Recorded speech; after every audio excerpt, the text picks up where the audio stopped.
辣椒猪花螺是年夜饭上早就安排好的一道菜，因为这道菜不仅做法简单，并且深受大人和小朋友的喜欢。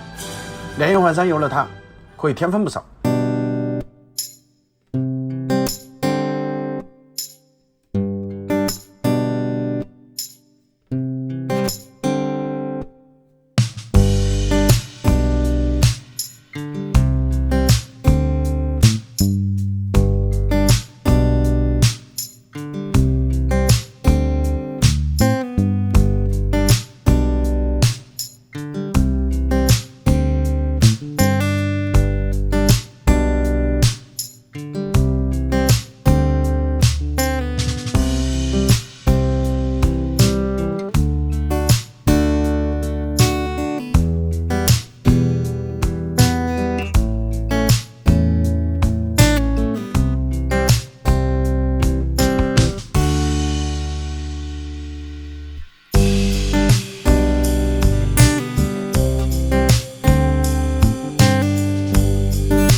还是要稍稍给它焯一下就可以了，因为砂锅有保温的功能，余温也能让香芹的味道出来。